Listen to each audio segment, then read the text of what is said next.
이번 시간에는 전기자 반작용에 대해서 한번 살펴보도록 하겠습니다. 여기 보게 되면 전기자 반작용이다라는 이야기가 주어져 있고요. 전기자 반작용이다 라고 이렇게 주어져 있고, 영어로는 아마추어의 리액션이다라는 그런 이야기가 주어져 있습니다. 리액션이라는 게 어떤 의미일까요? 그리고 반작용이라는 것이 어떤 의미인지를 한번 생각을 해봐야 됩니다. 리액션이라는 것은 어떠한 그런 외부 현상에 반응하여 나타나는 거다. 반응하여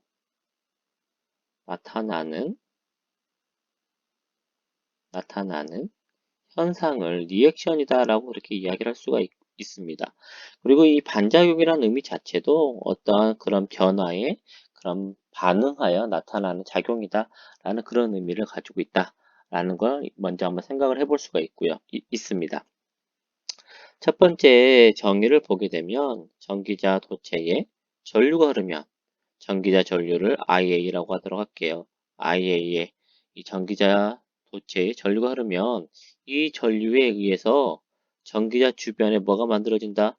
자개가 만들어진다라는 것입니다. IA 때문에 자속이 만들어지는데 이 자속은 전기자에 의해서 만들어지는 자속이기 때문에 아마추어의 A를 써서 표시하도록 하겠습니다. 그래서 전기자 주변에 자개가 발생을 하게 되고 이 자속이 여러 가지 영향을 미치는 현상을 바로 전기자 반작용이다 라고 그렇게 이야기를 합니다. 그러면 이 자속이라는 이 전기자의 자속은 과연 누구한테 영향을 줄 것이냐라는 것이죠.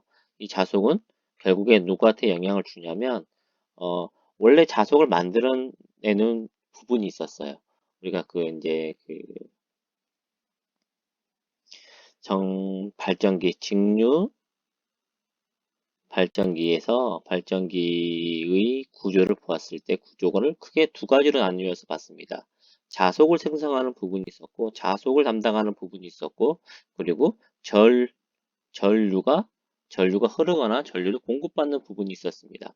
자속을 생성하는 것은 우리가 계좌라고 이야기를 했었고요. 전류, 즉 전기를 사용하는 곳은 전기자라고 이야기를 했습니다.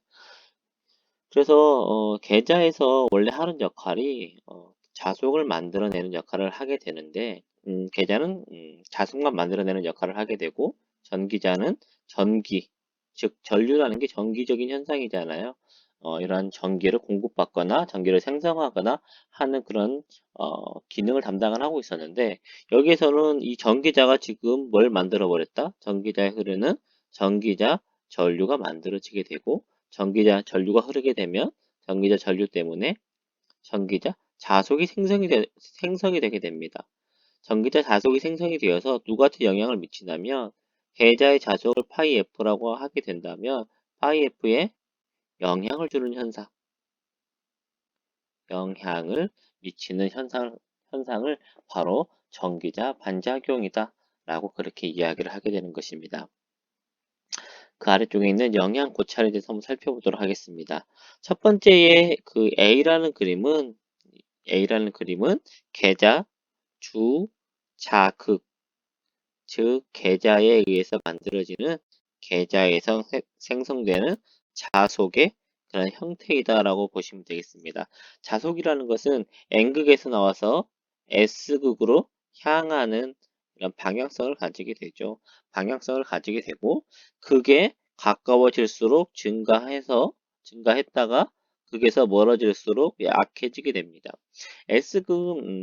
S극의 자속과 N극의 자속이 지금 서로 플러스와 마이너스의 방향을 보이는 이유는, N극은 N극에서 밖으로 나가는, 외부로 방출되는 자속의 방향성을 가지고 있고, S극은 내부로 들어오는 자속의 방향성을 가지고 있습니다. 그렇기 때문에 나가는 걸 플러스의 개념으로 본다면 나에게 들어오는 자속은 마이너스가 되는 것이죠. 그래서 전체적인 자석 내부에서 어떤 N극과 S극을 가진 자석에서 N극에서 나온 자석은 모두 S극으로 이동을 하게 됩니다. 그러면 결과적으로 이 내부에서 에너지의 변화는 발생하지 않게 되는 것이죠. 에너지의 변화는 발생하지 않게 되는 것입니다. 그런 것처럼 나가는 것을 플러스 그리고 들어오는 것을 마이너스로 봐서 플러스의 양과 마이너스의 양이 서로 같아야지만 내부적인 변화가 발생하지 않겠죠. 그래서 나가는 쪽 n극을 플러스에 대한 그런 극성으로 보고 s극을 마이너스에 대한 극성으로 이렇게 우리가 정해서 볼 수가 있게 됩니다. 그 아래쪽에 있는 그림은 어떤 그림이냐면 그 아래쪽에는 어떤 그림일까요? 이 계좌에서 자속을 생성을 했습니다. 자속을 생성했다라는 것은 뭐가 존재하는 것이다? 자속 밀도가 존재하게 된다라는 것이죠. 자속 밀도가 존재하고 있고 전기자가 V 속도로 회전을 한다면 기전력을 만들어낸다라는 식이 있었죠. 그게 바로 플레밍의 오른손 법칙이었습니다. BL, V라는 식에 의해서 기전력이 생성이 됩니다. 이 기전력이 생성이 되면은 뭐가 흐르게 된다? 기전력으로 인해서 전류가 흐르게 된다라는 것이죠.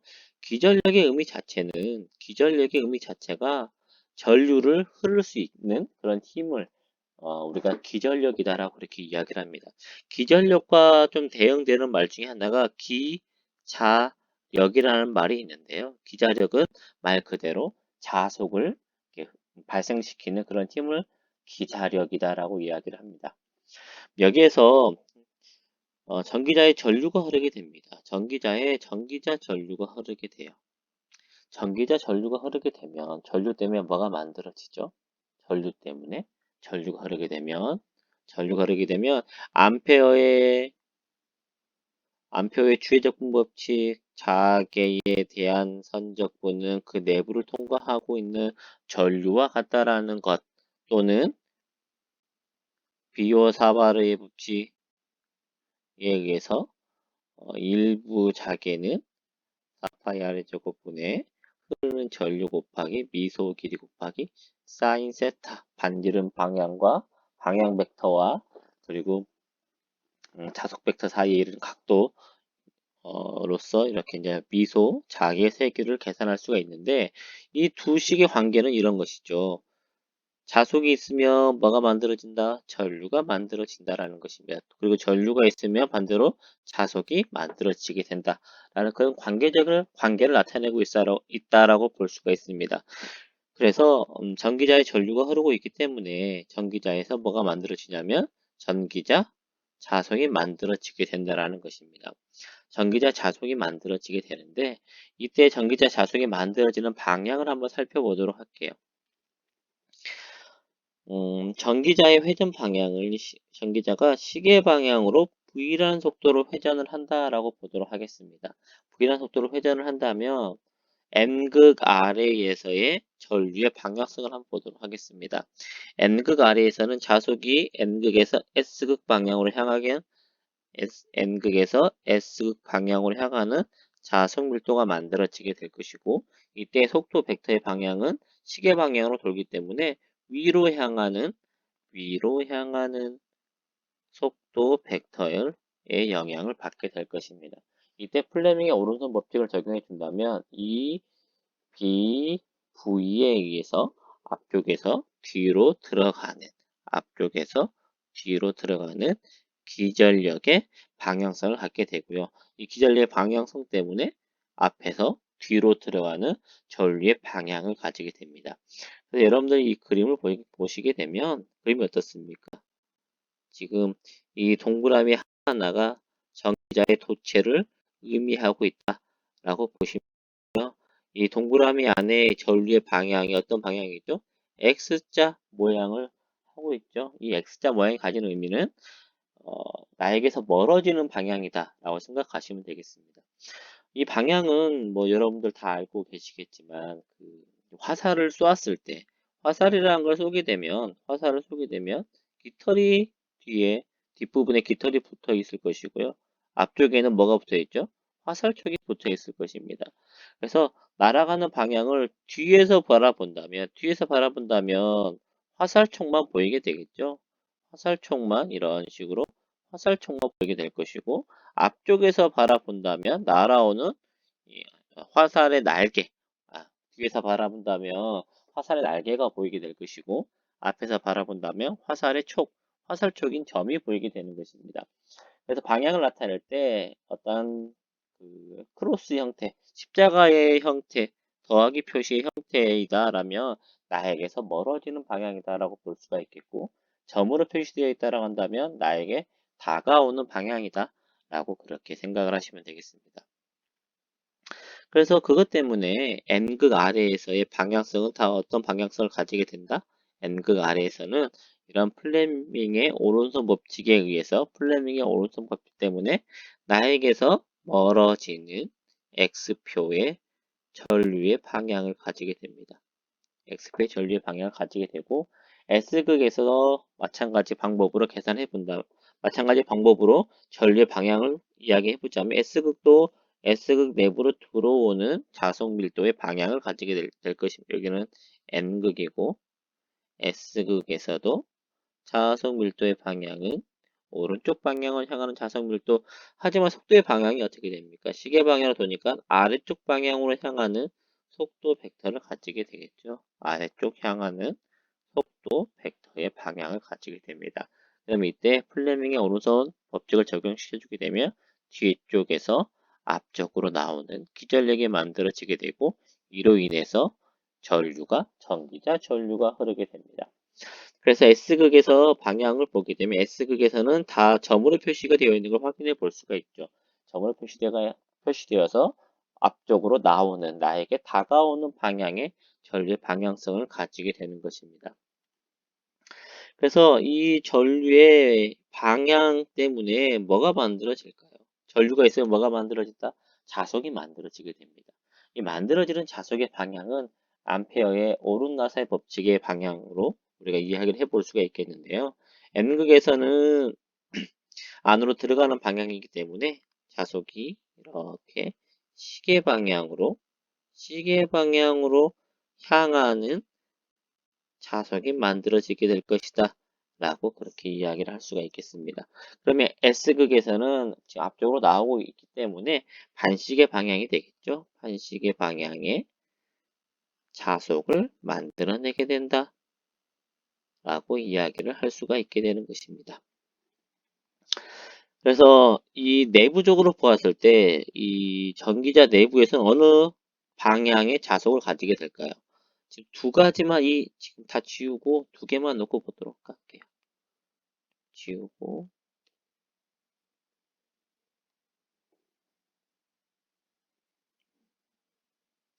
두 가지만 놓고 보자면 두 개만 놓고 한번 보도록 할게요. 두 개만 놓고 본다면 두 개만 놓고 이러한 방향성을 가지게 될 것이고 이러한 방향성을 가지게 될 것입니다. 그런데 그러면 이 두 개의 도선이 중첩되는 이 부분에서는 방향성은 어떻게 될까요? 두 개의 방향성을 본다면 첫 번째 위에 있는 것도 시계 방향으로 가는 이런 자석이 만들어지게 될 것이고 아래쪽에서도 시계 방향으로 회전하는 그런 자기장을 만들어내게 되겠죠. 자기장을 만들어내게 될 것입니다.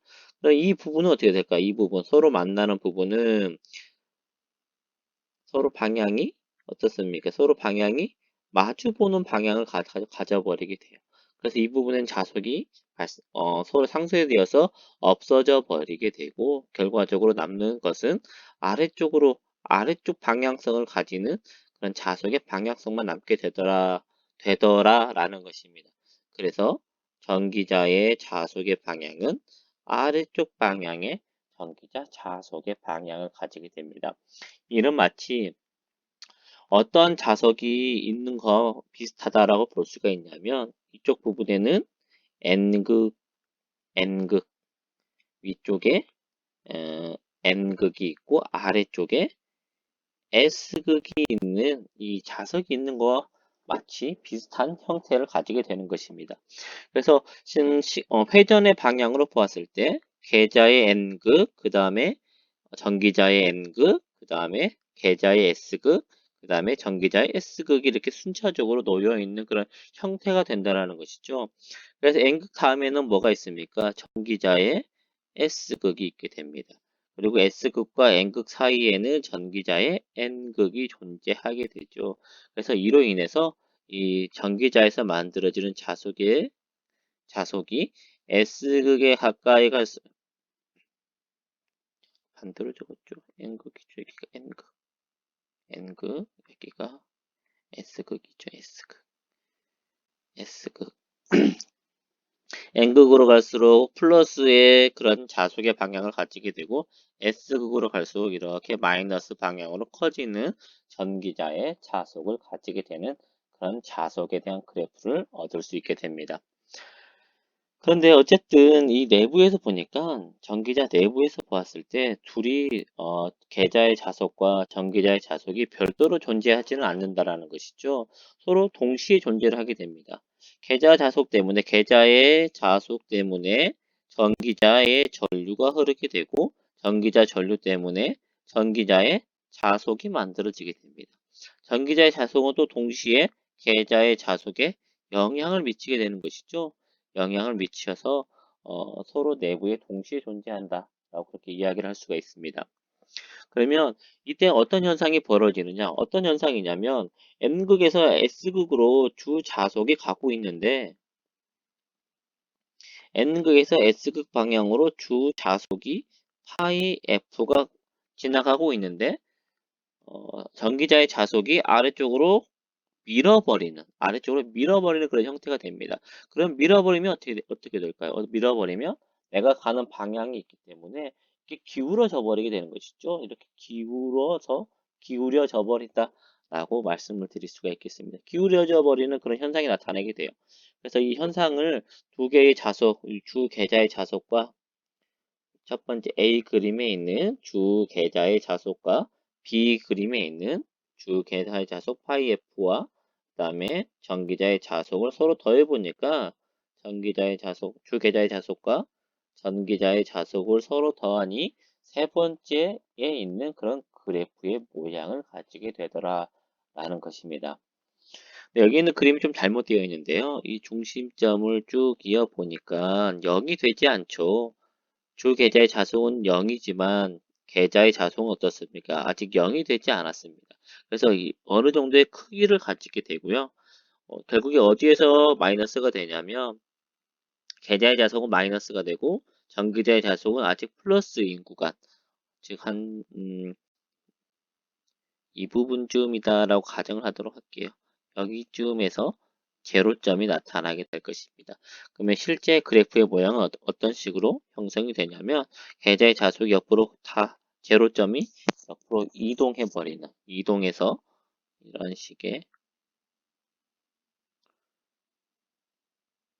이런 식의 그래프가 나타나게 됩니다.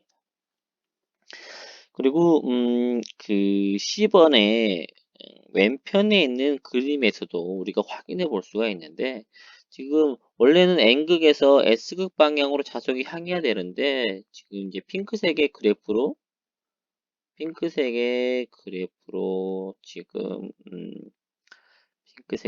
대각선 아래쪽으로 향하고 있지 않아요? 대각선 아래쪽 방향으로 자석이 향하는 걸 확인해 볼 수가 있습니다.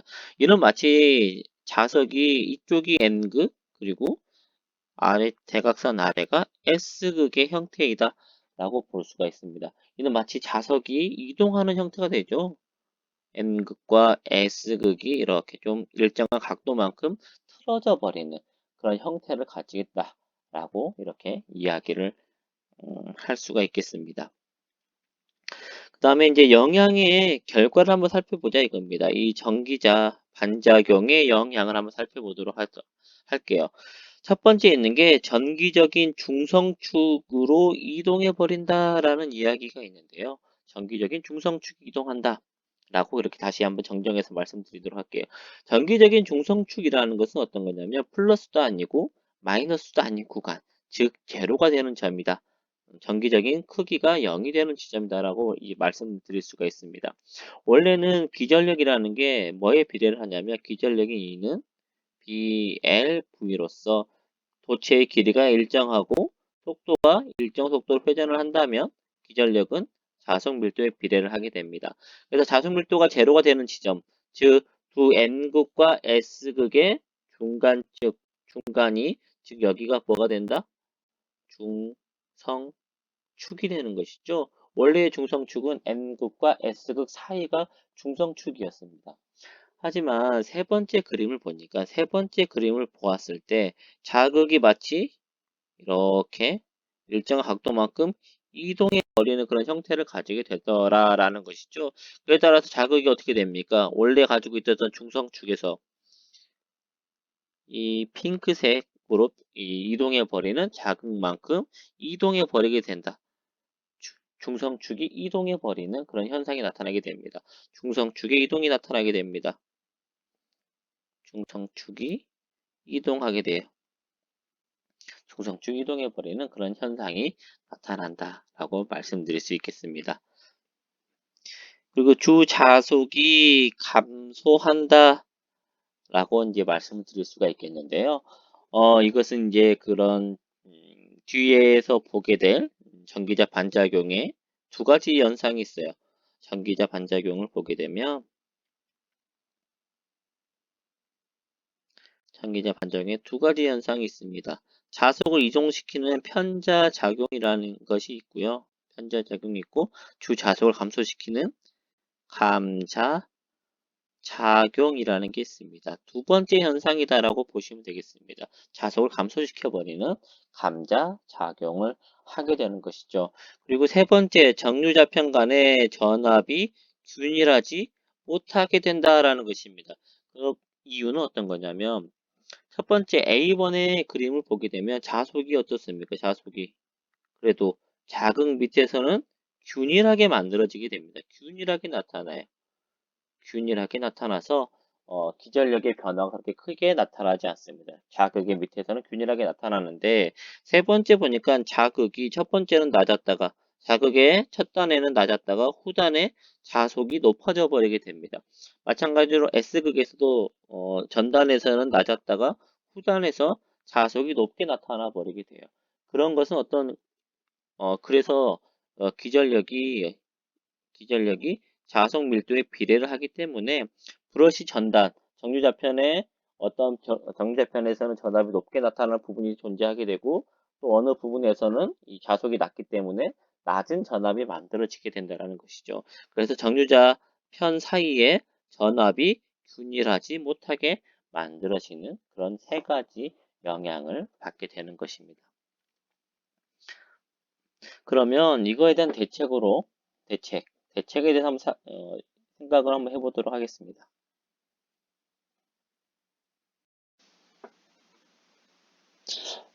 이제 전기자 반작용에 대한 대책에 대해서 이제 이야기를 할 건데요. 첫 번째 나와 있는 것은 이제 브러쉬 이동이라는 이야기가 있습니다. 브러쉬의 이동.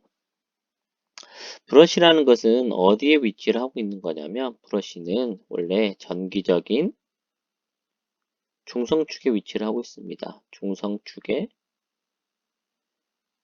브러쉬라는 게 위치를 하고 있어요. 그래서 정기적으로 0이 되는 지점에서 내부 회로와 외부 회로를 연결해주는 그런 역할을 하고 있습니다. 그런 어떤 이야기냐면 N극 그리고 S극으로 되어 있는 계좌가 있고 내부에는 전기자 본선이 있겠죠. 전기자가 있을 것입니다. 그러면 원래는 중성축이 N극과 S극 사이가 중성축이기 때문에 이 부분에 뭐가 연결되어 있다? 브러쉬가 연결되어 있다는 것입니다. 브러쉬가 이 부분에 연결되어 있어요. 그런데 이 전기자에 만들어지는 전기자의 자속 때문에 이 자속이 이렇게 주자극이 N극 이렇게 S극으로 이동한 거와 같은 현상이 전기자 반작용이 나타나게 되고 이로 인해서 전기적인 중성축이 이동을 해버리게 되죠. 전기적인 중성축이 이동을 해버리게 된다라고 말씀드릴 수가 있겠습니다. 그래서 전기자 중성축이 이동했으니까 어떻게 하자? 전기자 중성축을 이동시켜 주는 것이죠. 그게 첫 번째 대책이다라고 보시면 되겠습니다. 그래서 기하학적인 중성점이라는 것은 기계적인 중성점이다라고 보시면 됩니다. 원래 가지고 있었던 N극과 S극 사이에 있었던 그런 중성축, 즉 이제 빨간색으로 표시되어 있는 중성축에서 전기적인 중성점을 이동하자라는 이야기는 실제 전기적으로 제로가 되는 지점, 즉 보라색 지점으로 이 중성축이 이동이 되었으니까 이 지점으로 브러쉬를 이동시켜주는 것이 첫 번째 대책이다 라고 말씀드릴 수 있겠습니다. 그러면 이 브러쉬 이동이 과연 좋은 방법일까요? 좋지 않은 방법일까요? 브러쉬 이동에 대해서 브러쉬 이동에 대해서 한번 살펴보도록 하도록 하겠습니다. 브러쉬 이동은 어떤 거냐면 자속이 편향되는 만큼 편향되는 만큼 뭘 이동하자? 브러쉬를 이동시켜주는 방법이 됩니다. 그런데 자속이 얼마큼 편향될지는 아무도 모른다라는 것입니다. 왜냐하면 자속은 누구 때문에 만들어지죠? 전기자의 자속은 전기자의 흐르는 전기자의 전류 때문에 만들어지게 됩니다. 그런데 우리가 앞서서 어떤 타이어자 방식과 그리고 분권 방식, 그리고 직권 방식의 뭐 대표적인 이 세 가지를 보았을 때 전기자의 전류는 외부로 흘러나가는 부하 전류 같은 건 타이어자였고 전기자의 전류는 계자 전류와 부하 전류와의 합이 이제 분권이었고 그다음에 직권은 전기자의 전류와 부하 전류와 같은 건 직권이었습니다. 제가 왜 이 말씀을 드리냐면 부하 전류에 따라서 외부에 공급되는 부하 전류에 따라서 뭐가 변화하게 된다? 전기자 전류도 같이 따라서 변화를 해버리게 됩니다. 그렇다는 것은 전기자 전류가 변화가 되어버리면 같이 변화를 하게 되냐면 전기자에서 만들어지는 자속도 변화를 하게 돼요. 전기자의 자속이 변화를 해버리긴다면 편향되는 각도가 이 각도 여기 지금 그림 1.19의 그림에서 본다면 이 각도가 달라져 버린다라고 이야기를 할 수가 있는 것이죠. 그러면 이 각도가 계속 변화를 할 때마다 브러쉬를 계속 이동시켜 줘야 된다. 부하가 변화하게 되면 부하 변화에 계속 지속적인 변화가 필요하게 됩니다.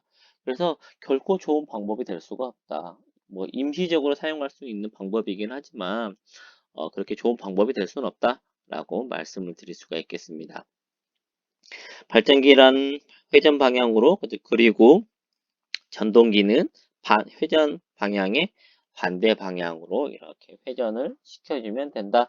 그 이유는 전류의 방향이 서로 반대가 되기 때문에 그렇습니다. 전류의 방향이 발전기는 외부로 나아가는 전류 방향이 될 것이고요.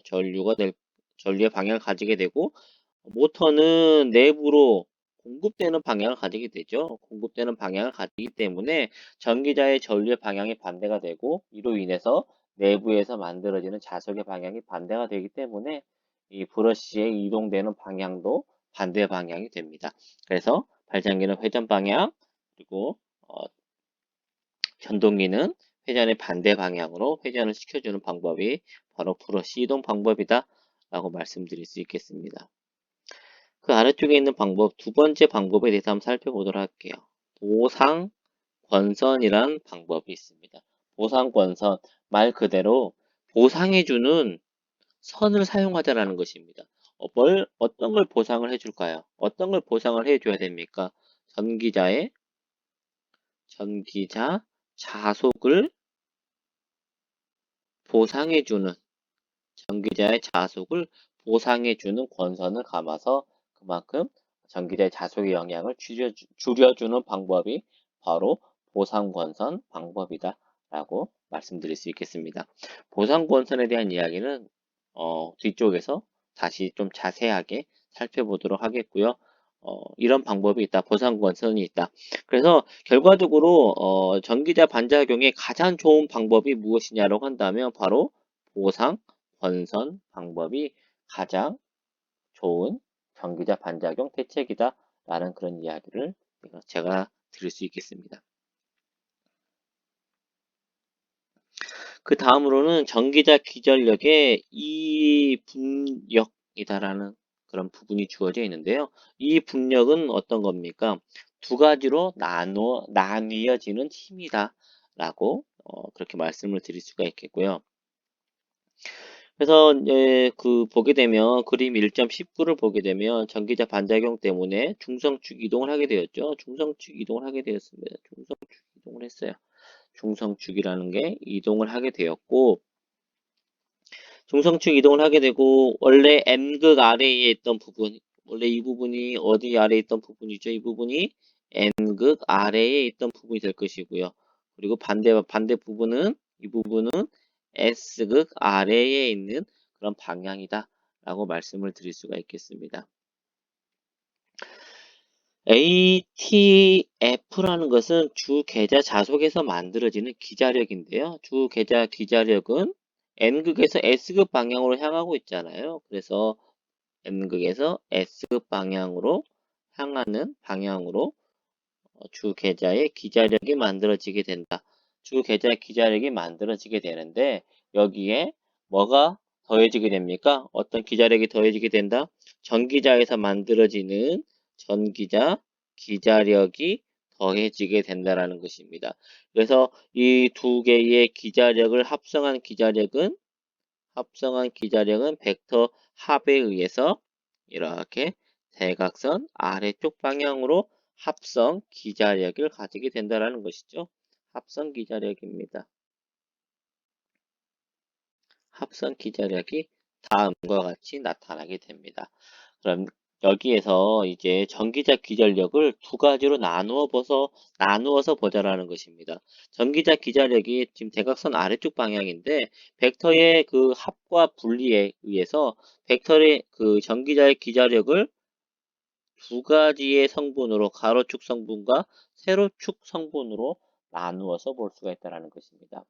그러면 첫 번째, 가로축 성분은 주 자속과 방향이 서로 반대 방향이죠. 반대 방향의 기자력을 가지게 됩니다.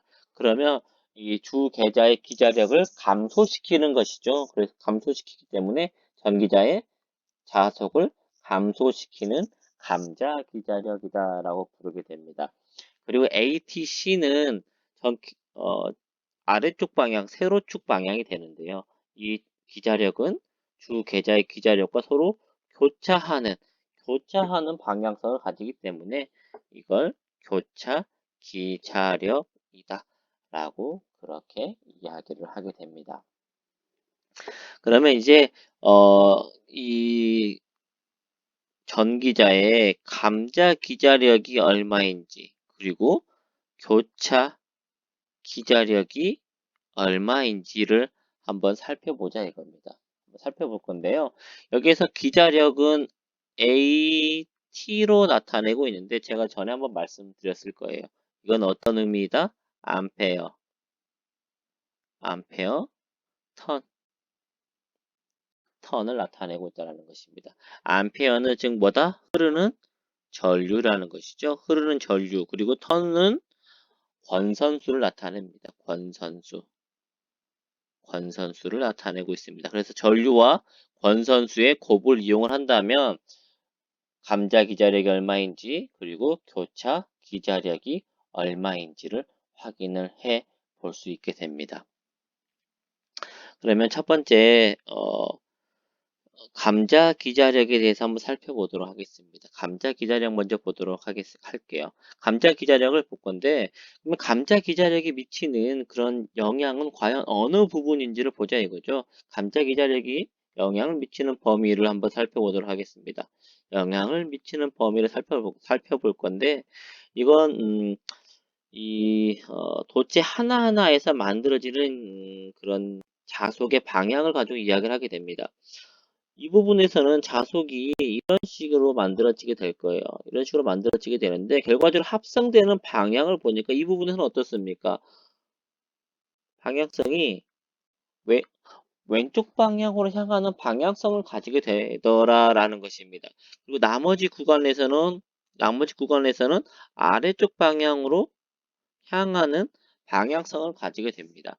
그럼 결과적으로 왼쪽으로 향하는 이 방향성을 가지는 것은 누구다?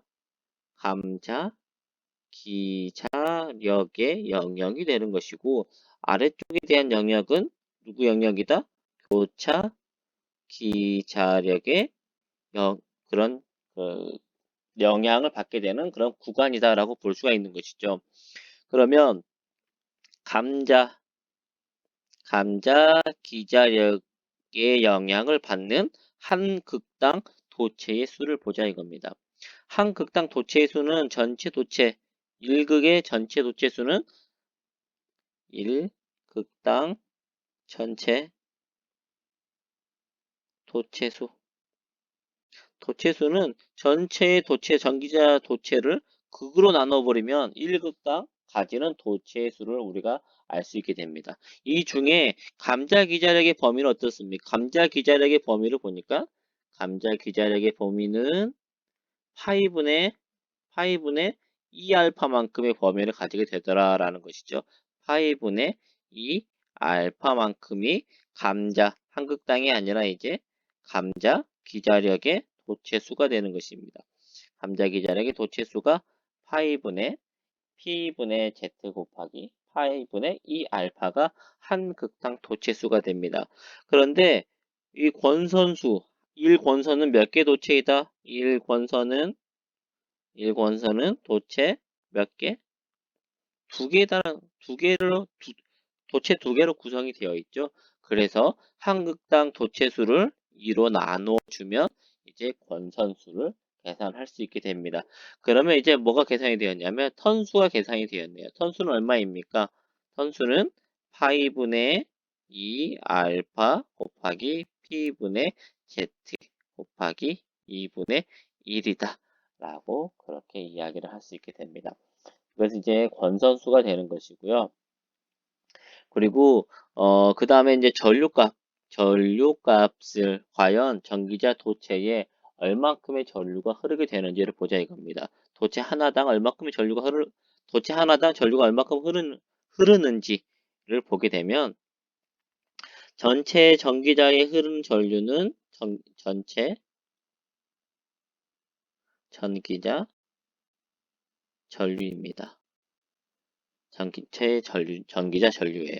그러면 전기자의 도체가 중권이든 파권이든 구성이 되어 있어서 병렬 회로를 만들고 있다 이겁니다. 전기자가 이러한 뭐 몇 개의 직렬 연결을 가지고 이러한 병렬 회로를 구성하고 있었을 때 전체 전기자 전류는 이 부분이다라는 것이죠. 여기가 바로 전체 전기자 전류가 됩니다. 그러면 도체 하나 1권선에서 하나의 권선에서 만들어지는 전기자 전류는 어떻게 계산할 수 있다? 병렬 회로 수분의 전기자의 전류가 된다라는 것이죠. 그래서 한 1권선에서 만들어지는 그런 전류의 값은 뭐다? 1권선의 전류는 바로 전기자 전류를 병렬 회로수로 나누어 주는 것이다라는 것입니다. 그래서 결과적으로 감자 기자력은 ATD A 암페어 턴 D는 A분의 IA는 전류값이 되는 것이고 그리고 턴수는 파이분의 2알파 곱하기 P분의 Z 곱하기 2분의 1 이게 바로 뭐가 된다? 전기자의 감자 기자력의 크기가 됩니다. 그럼 교차 기자력은 어떻게 되겠습니까? 교차 기자력은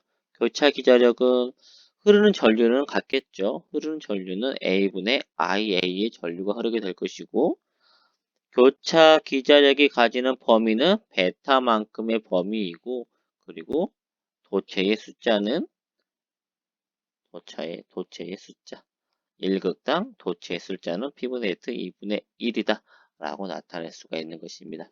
그래서 감자 기자력 그리고 교차 기자력을 뭐라고 한다? 두 개를 합쳐서 전기자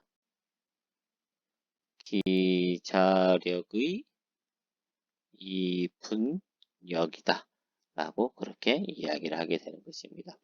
그래서 그 다음에 나와 있는 식 1.23과 24식이 가지는 의미가 감자 기자력 그리고 교차 기자력을 계산하는 그런 식이다 라고 말씀드리겠습니다. 오늘은 여기서 마치도록 하겠습니다.